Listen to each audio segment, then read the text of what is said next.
Ça arrive si vite que vous n'avez pas le temps de réagir. Voici comment survivre à une explosion de téléphone.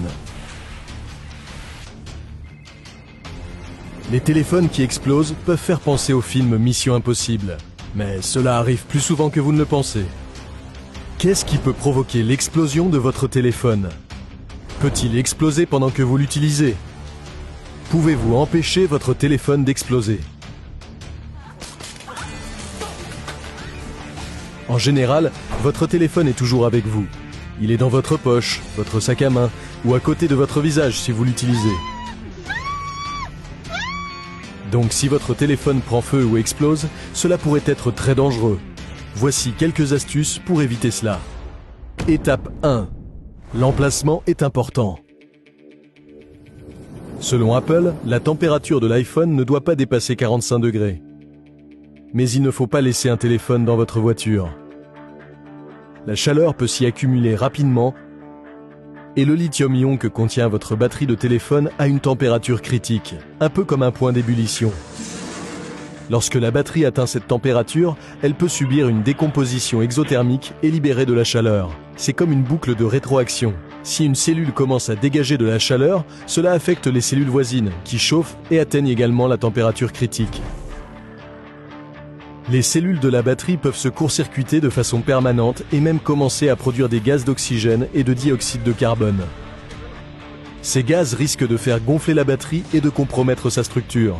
Heureusement, votre téléphone ne risque pas d'exploser après avoir été laissé dans la voiture. Mais si vous remarquez que votre téléphone gonfle, cela peut être un avertissement.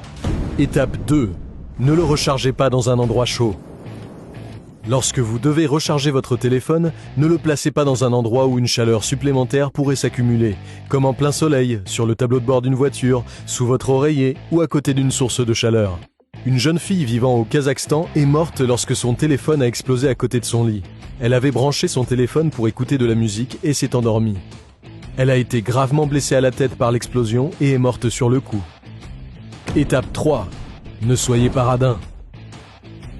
Utilisez un chargeur fiable. Un chargeur non certifié ou bon marché peut générer une chaleur excessive qui endommagera la batterie au fil du temps, en provoquant des courts-circuits à l'intérieur de celle-ci. Votre téléphone se briserait avant d'exploser, mais vous ne souhaitez pas non plus avoir un téléphone cassé. Si vous remarquez que votre téléphone chauffe, arrêtez de le charger. La surcharge était autrefois le problème des batteries au lithium-ion, et elle a provoqué l'explosion de certaines d'entre elles. Cela ne se produit généralement plus aujourd'hui, car les nouveaux appareils gèrent mieux la puissance. Ils réduisent progressivement la quantité de courant à mesure que la batterie du téléphone se recharge. Mais si votre téléphone est en train de se charger et qu'il est chaud, il est préférable d'arrêter de le charger. Étape 4. Réfléchissez rapidement. Avez-vous déjà mis votre téléphone dans la poche avant de votre chemisier? Le téléphone d'un employé d'hôtel lui a explosé au visage et son chemisier a pris feu. L'homme a pu retirer son chemisier et éviter d'autres blessures. Étape 5. Préparez-vous à affronter les conséquences. Soyez prêt à faire face aux événements qui pourraient se produire après l'explosion d'un téléphone. Il pourrait provoquer un incendie dans votre maison ou votre voiture. Vous pourriez subir des brûlures sur la peau ou être touché par des éclats de verre provenant de l'écran. Si cela se produit, rendez-vous à l'hôpital le plus proche ou consultez un médecin immédiatement. Si vous voyez les signes avant-coureurs d'une explosion potentielle de la batterie, comme un gonflement, un sifflement provenant de la batterie, ou si le téléphone devient chaud et ne refroidit pas, éteignez-le. Ne faites pas comme si de rien n'était. Nous faisons tellement confiance à nos appareils que nous oublions parfois qu'ils ne sont pas parfaits. Et les choses peuvent arriver si vite qu'il n'y a pas le temps de réagir. Comme pour un autre type d'explosion, l'explosion d'une grenade. Mais nous avons une vidéo pour ça aussi. Pour être préparé et rester en vie, continuez à regarder les épisodes de Comment survivre.